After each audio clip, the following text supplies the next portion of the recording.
Masharti ni yale, yani kwa sasa hivi mikopo ilivyo ni kwamba ili upate mkopo lazima wewe uwe na fedha. Sije naeleweka vizuri. Unaambiwa kwa mfano hela za content creator hizi wewe angalau una mtaji kwa upeleke hati yako ya nyumba au uwe na mtaji kuanzia milioni 3. Sije naeleweka vizuri. Kwa mfano sisi wa mikoa ya mbali, kuna mikoa kwa mfano niliko mimi, kuna hizi invoice walikuwa wanazitaka. Yani unaenda kwenye duka ambalo linauza vifaa vya kamera, vifaa ambavyo wewe unapotaka utengeneze content. Lakini mbaya zaidi mikoa yetu huku nakuta hivyo vitu havipo kabisa. Alafu mimi kwa ambao tuko mbali sisi tunapata ugumu sana. Kwa hiyo katika kupata hizo fedha wangetuchukulia sisi kama hatuna kitu. Yani watuone sisi hatuna kitu. Kwa maana ya kwamba tunapotaka kuchukua hizo fedha tuwekee masharti angalau nafuu kuliko kumwambia mtu alete mali sio ameshika. Unakuta msanii ndo anaanza hana chochote. Labda uwe na angalau milioni 3 kwa ajili ya kushikiza, au kama vile ni hati ya nyumba mali ya kuanzia milioni 3. Wasanii hatuna. Sasa ile kitu nafanya bado wasanii tunaona kama ni masharti magumu kwetu. Wao wanatakiwa tuamini tu tufanye, kwa sababu sisi tunaweza kufanya. Hilo ndio ombi langu kubwa. Dr. Samia najua unaweza mama yangu, Dr. Mwigulu najua unaweza baba yangu, Dr. Nchimbi pia unaweza baba yangu. Tunaomba mtusupport bila kumsahau Paul Makonda. Support sana. Tunaomba kwa hilo.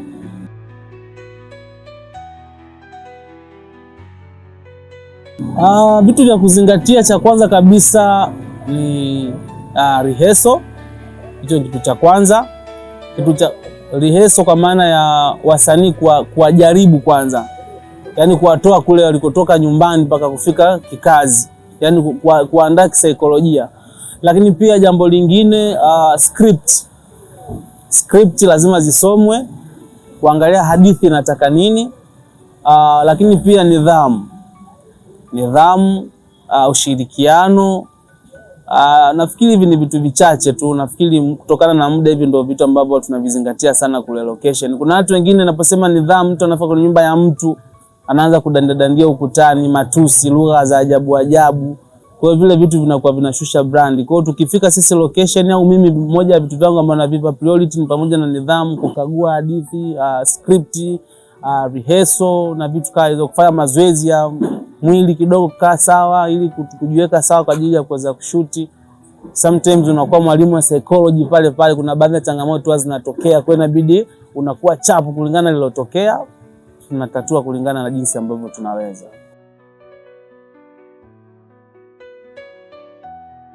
Mimi napenda sana kuandika. Nafikiri hiyo nimekuwa kama ulevi kwangu. Napenda sana kuandika. Kwa hiyo nikishindwa kuandika muda mwingi nakuwa nimelala. Nikishindwa hapo vitu vyote viwili nachukua zangu simu nacheza game tofauti nakuwa nacheza. Ila of course mimi ni mraibu sana wa kuandika, kusoma, kujifunza. Nikishindwa hapo nalala, baada kama silali basi nacheza zangu game hivyo. Sinywi pombe, sivuti sigara, hivyo vitu sivitumii. Napenda wali malage, napenda ugali dagaa, napenda sana. Hapana, sipo kwenye mahusiano mwaka wa 8 sasa hivi, kwa sababu nilikutana na kitu kizito. Kwa hiyo sipo kwenye mahusiano na sina mke.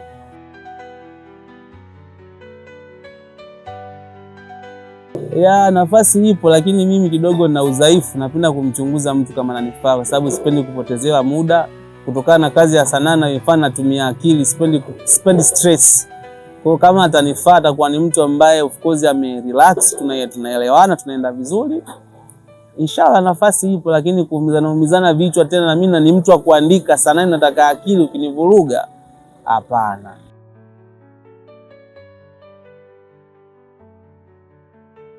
Nafikiri ni talent kutoka kwa Mungu. Mimi toka mdogo nimeanza kuwa napelekwa madisco na marehemu kaka yangu. Nilikuwa mdogo sana, hata shule ya msingi sijaanza. Kwa hiyo nikipelekwa kule mimi nacheza, kaka anachukua hela napeleka nyumbani. Kwa hiyo nikaenda hivyo. Of course ni wito wangu tu, lakini sasa sikuwa najua kama nina talent. Nilikuwa najua kama nafanya tu. Ni mimi mwenyewe tu nilikuwa nafanya hivyo na nini. Kwa hiyo kisema kwamba kuna kitu kilinisukuma, hapana, ni moyo wangu. Tuna vile kuanza kufuatilia wasanii wakubwa na nini hivyo yani.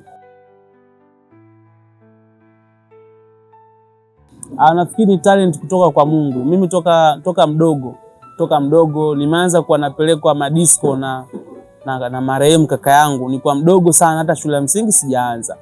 Kwa nikaa nikipelekwa kule mimi nacheza, kaka anachukua hela anapeleka nyumbani. Kwa nikaenda hivyo hivyo, of course ni wito wangu tu, lakini sasa sikuwa najua kama nina talent, nilikuwa najua kama nafanya tu. Ni mimi mwenyewe tu nilikuwa nafanya hivyo na nini. Kwa hiyo nikisema kwamba kuna kitu kilinisukuma, hapana, ni moyo wangu tuna vile kuanza kufuatilia wasanii wakubwa na nini hivyo yani.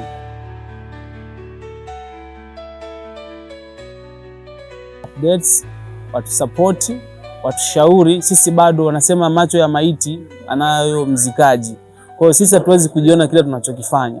Wao kwa sababu ni mashabiki zetu, wasichoke kutushauri, wasichoke kutuweka katika platform ambazo ni nzuri, wasichoke kutuona katika jicho la tatu.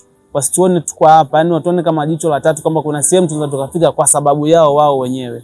Kwa hiyo of course Ropai inainua talent za watu, nikiwepo mimi mwenyewe naweza nikasema ni zao la Ropai, na bado vitu vingi sana vinakuja, na naamini kuna watu kama mimi au zaidi ya mimi ambao wapo. Kwa hiyo of course Ropai ndio sehemu pekee ya kuweza kuinua talent, na haiwezi kuinua talent bila wewe kusupport. Kwa hiyo of course wafuatilie, wasupport, wa like, wa share na wa comment vile ambavyo sisi tunavyofanya. Thank you.